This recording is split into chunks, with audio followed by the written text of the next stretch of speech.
Žēlastība un miers jums visiem no Dieva, mūsu Tēva un no Kunga Jēzus Kristus. Āmen.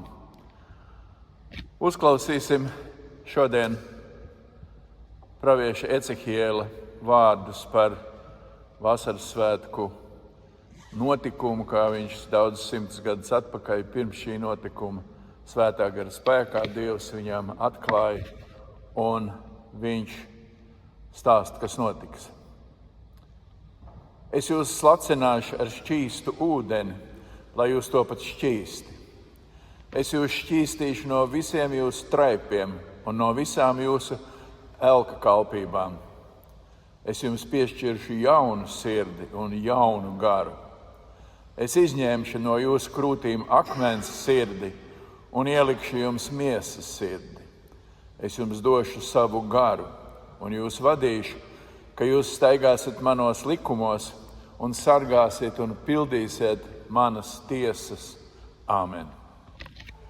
Debes Tēvs, svētī mūsu Tavu vārdu patiesībā. Tavs vārds ir mūžīga patiesība un mūžīga dzīvība. Āmen. Sēžties, lūdzu. Un šodien ir lielie baznīcas svētki, vasaras svētki, kā pie mums saka, vai Pentakosts, kā citur 50. diena pēc Kristus augšām celšanās, jo Dieva dēls Jēzus Kristus no savu debesu troņa pasaulē sūtīja vasaras svētku dienā svēto garu, kas liecina par visu to, ko Kristus ir mācījis un ir darījis, ka mēs arī ticam tai pestīšanai, ko Dievs mums ir devis. Es likšu savu garu jūsos. Dievs apsola caur pravietu Ecehielu. Ko tas nozīmē? Pirmkārt, svētais gars ir trīsvienīgā Dieva trešā persona. Tāds pats Dievs, kāds ir Tēvs un kāds ir Dēls. Un svētais gars ir trīsvienības persona, kas ir visciešāk un vispersoniskāk saistīts ar katru ticīgo, katru no mums, jo viņš nāk un pārvērš mūsu neticīgās sirdis ticīgās. Kā cilvēka ķermeni veido dažādas orgānu sistēmas, bet asinis ir tās, kas apskalo un padara dzīvu visu miesu, līdzīgi arī Dieva svētais gars kā dzīvinošs avots vieno un ceļ Kristus baznīcu un uztur to vienībā ar Tēvu un Dēlu. Tā kā apustulis var teikt, Dievā mēs rosāmies, dzīvojam un esam. Dievs svētais gars, kā liecina nīkais ticības apliecība, iziet no Tēva un no Dēla. Viņš nav no pasaules, tāpēc arī viņš nav pasaulīgu emociju un cilvēcisku izjūtu gars.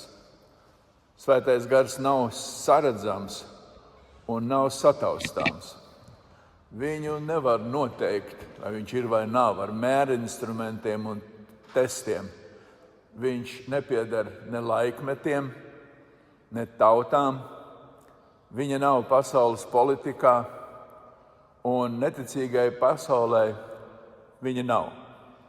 Un tomēr svētais gars ir nācis un licis gaismai spīdēt pasaules tumsā tā, ka tie, kurus viņš uzrunā, vai no atsaucas un pieķeras viņam un pamet tumsu, vai arī viņu noraida un nicina. Šodien svēto garu mēs varam sastapt tur, kur Dievs to ir apsolījis. Viņa vārda mācībā un viņa pavēlētos sakramentos, ir žēlastības dāvanās, kristībā un svētajā vakarēdienā. Grēcīgā pasaule tos noraida, tāpēc arī pasaulē svētā gara nav. Taču bija laiks, kad svētais gars bija pasaulē un ar savu klātbūtni padarīja svētu un šķīstu gan dabu, gan cilvēkus. Pirmajā Mūzes grāmatā lasām, ka Dievs cilvēkam, kad bija to izveidojis no zemes pīšļiem un putekļiem, iepūta nāsīs savu dzīvības garu, un cilvēks tapa dzīves. Dievs Svētais Gars kopā ar Tēvu un Dēlu piedalījās arī visā radīšanas darbā. Vēl vairāk mēs lasām, ka arī cilvēkam caur Svēto Garu bija sava loma radīšanā. Kad Dievs veidoja dažādus dzīvniekus, radīja dažādus dzīvniekus, putnus un rāpuļus un pieveda tos Ādamam, lai viņš dotu tiem vārdu, un kā Ādams tos nosauca, tā tiem arī bija jāsaucās. Ēdenes dārzā nebija nekā nešķīsta, nekā slima. Viss bija skaists, svēts un pilnīgs, un Svētais Gars mājoja pie cilvēkiem. Viss bija dievišķs, un nebija ne nāvis, ne ciešana. Un tad notika katastrofa. Un ne tas, ka Ieva un Ādams kā palaidnīgi bērni būtu nozaguši kādu augli svešā dārzā, bija par iemeslu krišanai, cilvēku krišanai, bet gan tas, ka viņi noraidīja Svēto Garu kā nepatiesību, kā puspatiesību un paklausīja nāves balsī, vēlna balsī.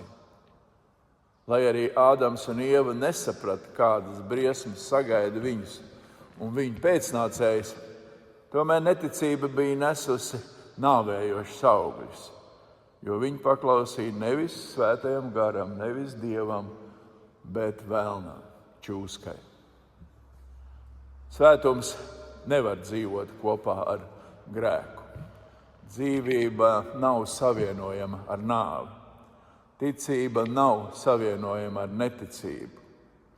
Tādēļ arī Dievs atsauca savu Svēto Garu no cilvēkiem un no visa dzīvā, kas līdz ar viņiem tika samaitāts un ielikts postā tādā, kā mēs to redzam šodien.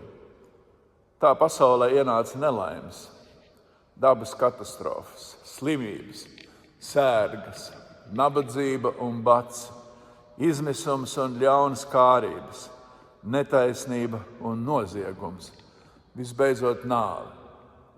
Šīs nelaimes ir Dieva gara, Svētā Gara zaudējuma zīmes. Cilvēks gan nemirst uzreiz, bet pamazām piedzimst un izaug, tad palēnām noveco un pamazām dzīvības spēki izsīkst. Tas ir līdzīgi kā noasiņot. Kad dzīvības sula izsīkst, tad pamazām iestājās nāve. Cilvēkam tas ilgs tieši mūža garumā. Cik nu katram tas mūžs ir garš? Diezgan ilgi. Tādēļ daudziem šķiet, ka tas ilgs mūžīgi. Vienīgi Dievs Svētais Gars caur Dievu vārdu mācību runā un atgādina cilvēkiem rūgto patiesību, bet pasaule to noraida, augstprātīgā neticība to nepieņem. Pasaule neapzinās savu postu dziļumu un akli netic savam garam, bet gan kā uz nāvi slims cilvēks vēl īsi pirms savas miršanas eiforijā gatavs slieties kājās un darboties līdz pakrīt un mirst. Dievu vārdu mācība, gan bauslība un Dievu prasības pret cilvēku, gan Kristus piedošanas vēsts evaņģēlijs šķiet neticama un paradoksa miesīgajam cilvēkam. Tādēļ pasaulē labāk tīk sekot māņiem, kas vilina un sola krāsainas lietas, bet Dievu un viņu patiesību tā tur par meliem vai pasakām. Jo neticīgas sirds pret savu radītāju ir, kā pravietis saka, kā akmens, augsta, sasalusi un garīgā nozīmē bez dzīvības. Taču Pāvils Romiešu vēstules 5. nodaļā māca par to, kā Dievs to visu ir vērsis par labu, un viņš raksta, kā viena cilvēka pārkāpuma dēļ par visiem nākusi pazudināšana. Gluži tāpat viena cilvēka taisnības darbs visiem nes attaisnojumu un dzīvību. jo Kristus Dieva dēls ir kļuvis par cilvēku, patiesu cilvēku, patiesu Dievu. Viņš ir tas viens, kurš ir uzņēmies sodu par cilvēku atkrišanu no Dieva, un viņa augšām celšanās dēļ visa pasaule ir attaisnota, un viņš līdz ar Svēto garu sūta jaunu dzīvību. Tāds ir Kristus miera evaņģēlijs, un Dieva svētais gars mums to māca un atgādina caur praviešu un apustuļu rakstiem un caur baznīcas sludināšanas amatu. Pravietis Ecehiels pravieto par Svētā gara izliešanu, un Svētais gars ar praviešu mutu apsola: es izņemšu no jūsu krūtīm akmens sirdi un ielikšu jums miesas sirdi. Tas nenotiek cilvēkiem nezinot, sapnī vai kā ķirurģiskā operācijā narkozē, bet gan uzklausot Dievu vārdu ar kristību un ar grēku piedošanu. Vēstule Ebrejiem 3. nodaļā aicina: šodien, ja jūs viņu balsi dzirdēsiet, neapcietiniet savus sirdis, jo kas mīl viņu, tas turās pie viņu vārda. Bet tas, kurš viņu vārdus netur, tas nemīl viņu un noraida Svēto garu. Cilvēks, kuru evaņģēlijs atstāja vienaldzīgu, neklausa Dieva aicinājumam. Tomēr vārds un sakramenti ir vienīgie līdzekļi, kas salauž grēka cietības akmeni un izkausē ledu un nedzīvo pārvērš dzīvā. Caur Svētā gara pieskārienu mēs kļūstam dzīvi nevien pasaulē un laicīgi, bet arī Dievu priekšā un mūžīgi. Pravietis Ecehiels savas grāmatas 37. nodaļā spēcīgi attēlo nākotnes vasaras svētku vīziju. Dievs rādīja Ecehielam ieleju, kas bija pilna ar mirušo kauliem. Kad Dieva runātais vārds aizsniedz šos kaulus, tie pravieši acu priekšā salipa locītavu pie locītavas, apauga ar cīpslām, miesu un ādu, līdz pēc brīža Ecehiela priekšā jau stāv liels pulks cilvēku, tomēr bez dzīvības, it kā miruši. Tad Dievs pavēlēja Ecehielam sludināt: cilvēka bērns sludina dzīvības garam, tā saka tas kungs, nāca garš no 4 vējiem un aptves šos nokautos, ka tie kļūtu dzīvi. Un kad viņš tā sludināja, tad dzīvības gars nāca kaulos un tie tapa dzīvi.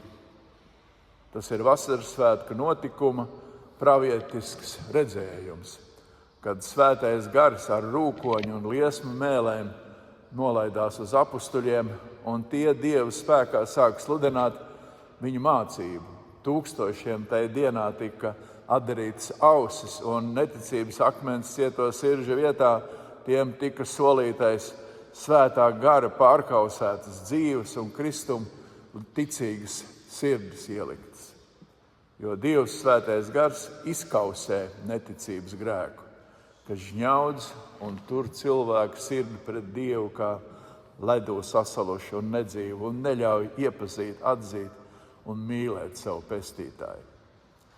Ir zīmīgi, ka Svētā gara liesmu mēlis nolaidās vienīgi uz 12 apustuļiem, un tie mācīja klātesošos, un dzirdējāt dažādās valodās, sludināja viņiem evaņģēliju.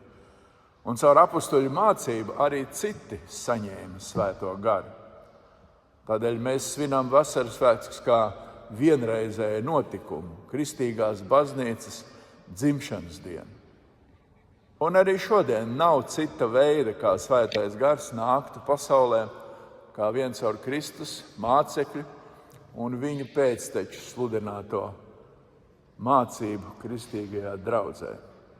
Tādēļ patiesības sludināšana un uzklausīšana ir nenovērtējami svētīga.